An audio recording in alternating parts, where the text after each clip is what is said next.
नमस्कार दोस्तों, मैं राजेश दुधानी एडवोकेट आज आपके साथ डिस्कस करने जा रहा हूं कि आप जो है प्रॉपर्टी का पारिवारिक बंटवारा कैसे करें। दोस्तों, अमूमन ये एक बहुत ही सीरियस इशू है क्योंकि परिवारों में इस बात को लेके काफ़ी झगड़े भी होते हैं कि पारिवारिक जो बंटवारा है वो सही नहीं हुआ या नहीं हो पाया है या ठीक ढंग से नहीं हो पाया है। दोस्तों, पारिवारिक बंटवारे के लिए 3-4 जो है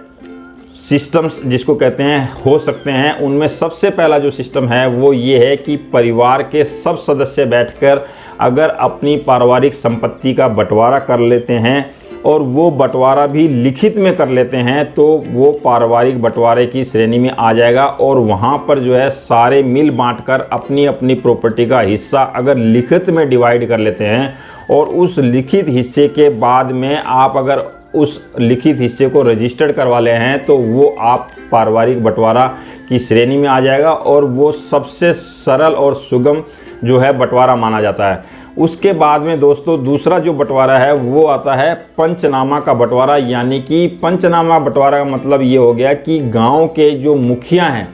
पंच है या सरपंच है या फिर जो गणमान्य व्यक्ति है, उन व्यक्तियों को बैठाकर अगर आप अपना परिवार की संपत्ति का बंटवारा करते हैं और वो बंटवारा भी आप लिखित में कर लेते हैं, क्योंकि ओरल बंटवारे का कानूनी तौर पर कोई महत्व नहीं होता। लिखित बंटवारा अगर करते हैं तो वो आपको कोर्ट में भी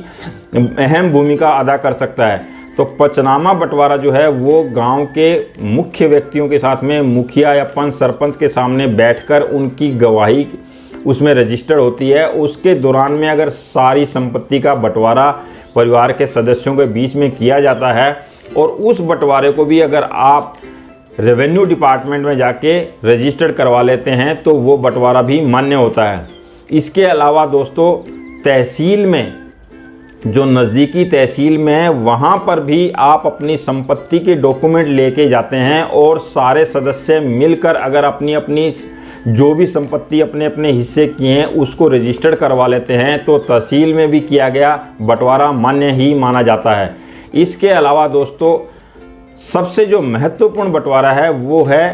रजिस्टर्ड बंटवारा। यानी कि रेवेन्यू रजिस्ट्रार के पास में अगर आप जाते हैं और वहाँ जाके प्रॉपर कोर्ट फी देके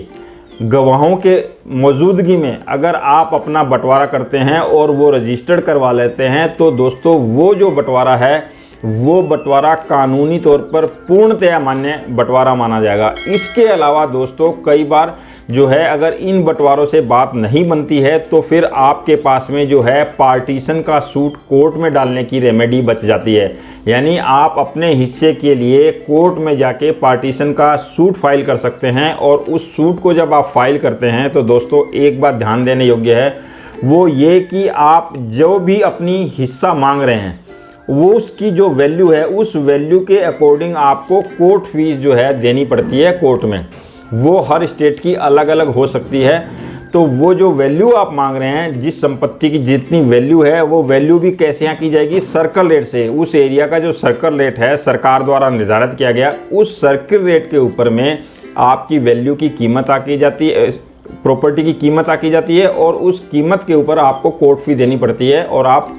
पार्टीशन का सूट डाल के कोर्ट में जो है अपना हिस्सा ले सकते हैं। इसके अलावा दोस्तों